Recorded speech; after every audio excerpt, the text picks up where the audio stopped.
बहुत ही ऊंचे पद पर एक राज्य के मुख्यमंत्री स्वयं माननीय विधायकों से सीधा संपर्क कर रहे हैं। नमस्कार, भारत दुनिया के YouTube चैनल में आपका बहुत बहुत स्वागत है। कहते हैं दूध का जला छाछ भी फूंक फूंक कर पीता है। कुछ यही स्थिति है आज विपक्षी दलों की। केंद्र के सत्ता पर काबिज भाजपा पर विपक्षी दल आरोप लगाते हैं कि जिस राज्य में भी विपक्षी पार्टी की सरकार है, वहां भाजपा साम दाम दंड भेद किसी भी तरह से सरकार गिराने की कोशिश करती है। इसको लेकर विपक्ष गोवा, कर्नाटक, मध्य प्रदेश और महाराष्ट्र का उदाहरण देते हैं। महाराष्ट्र में चले सियासी ड्रामे के बाद शिवसेना में भारी टूट हुई और कांग्रेस और एनसीपी के समर्थन वाली उद्धव ठाकरे सरकार गिर गई। इसके बाद महाराष्ट्र में भाजपा ने एकनाथ शिंदे के साथ मिलकर सरकार बनाई। शिंदे को मुख्यमंत्री और देवेंद्र फडणवीस को उप मुख्यमंत्री बनाया गया।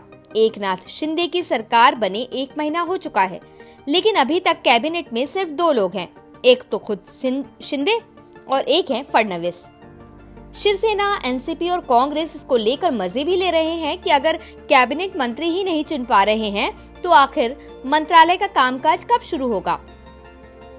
महाराष्ट्र में सियासी बयानबाजी भले ही तेज हो, लेकिन मामला काफी हद तक शांत है। महाराष्ट्र में भाजपा सरकार बन गई है, तो अब झारखंड से खबर आ रही है कि भाजपा झारखंड में भी सरकार गिराने की जुगत लगा रही है।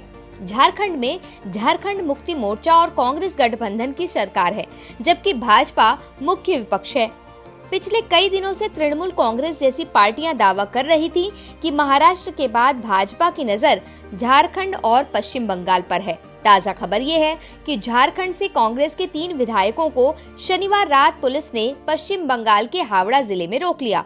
इसके बाद जब पुलिस ने तलाशी ली तो भारी मात्रा में उनकी गाड़ी से रुपया बरामद हुआ।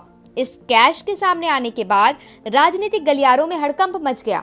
झारखंड कांग्रेस ने बयान जारी करके कहा कि ये पैसा हेमंत सोरेन की सरकार को गिराने के लिए भाजपा साजिश का हिस्सा है। कांग्रेस ने दावा किया कि उनके विधायकों को खरीदने के लिए ये पैसा दिया गया। झारखंड कांग्रेस के कार्यकारी अध्यक्ष बंधु तिर्की ने कहा, ऐसा लगता है कि ये बीजेपी की साजिश है। हेमंत सोरेन सरकार के सत्ता में आने के बाद से ही बीजेपी उसे अस्थिर करने का प्रयास कर रही है। अगर हम देखें कि महाराष्ट्र और कुछ अन्य राज्यों में क्या हुआ, तो ये साफ हो जाएगा कि बीजेपी सरकारों को सत्ता से बाहर करने के लिए धन का प्रयोग करती है। उन्होंने आगे कहा, मैं पार्टी आलाकमान से इन 3 विधायकों के खिलाफ कड़ी कार्रवाई करने का अनुरोध करता हूं, ताकि पार्टी के अन्य सदस्यों को कड़ा संदेश दिया जा सके। पार्टी ने तीनों विधायकों को सस्पेंड कर दिया है। पूरे प्रकरण पर प्रतिक्रिया देते हुए कांग्रेस के राष्ट्रीय संचार प्रभारी जयराम रमेश ने ट्वीट किया, झारखंड में बीजेपी का ऑपरेशन लोटस हावड़ा में बेनकाब हो गया। उन्होंने लिखा, दिल्ली में हम 2 का गेम प्लान झारखंड में वही करना है जो उन्होंने महाराष्ट्र में ईडी यानी कि एकनाथ शिंदे, देवेंद्र फडणवीस जोड़ी लगाकर किया। वहीं पार्टी के प्रदेश अध्यक्ष राजेश ठाकुर ने दावा किया कि ये बीजेपी की सरकार को अस्थिर करने की साजिश है। कांग्रेस नेता ने महाराष्ट्र के राजनीतिक संकट का उल्लेख किया, जो पिछले महीने उद्धव ठाकरे सरकार के पतन के साथ समाप्त हुआ था, जब शिवसेना के विधायकों के एक गुट ने पार्टी प्रमुख के खिलाफ विद्रोह कर दिया था और असम के गुवाहाटी में रुके थे। झारखंड में सत्तारूढ़ झारखंड मुक्ति मोर्चा के प्रवक्ता सुप्रीमो भट्टाचार्य ने कहा, पार्टी इस मुद्दे पर अपना रुख बाद में बताएगी। विपक्षी दल भारतीय जनता पार्टी की झारखंड इकाई के अध्यक्ष दीपक प्रकाश ने कहा कि कांग्रेस विधायकों को बताना चाहिए कि उन्हें इतनी बड़ी मात्रा में नकदी कहां से मिली। कांग्रेस के बयान का समर्थन पश्चिम बंगाल की सत्ता पर काबिज तृणमूल कांग्रेस ने भी किया है। टीएमसी ने ट्वीट किया, विधायकों की खरीद फरोख्त और झारखंड सरकार को संभावित रूप से सत्ता से बाहर करने की अफवाहों के बीच झारखंड कांग्रेस के 3 विधायकों को बंगाल में भारी मात्रा में नकदी लाते हुए पकड़ा गया है। इस धन का स्रोत क्या है? क्या कोई केंद्रीय एजेंसी इस पर स्वतः संज्ञान लेगी या नियम चुनिंदा लोगों पर ही लागू होते हैं?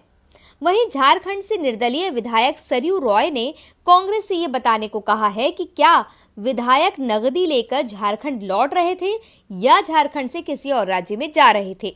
उन्होंने पूछा, धन का स्रोत कौन सा राज्य है, असम, बंगाल या झारखंड? पश्चिम बंगाल की मंत्री शशि पांजा ने इस मामले की विस्तृत जांच की मांग की है। उन्होंने कहा, ईडी अधिकारी, क्या आप इस मामले का संज्ञान ले रहे हैं या मामला इतना गंभीर नहीं है?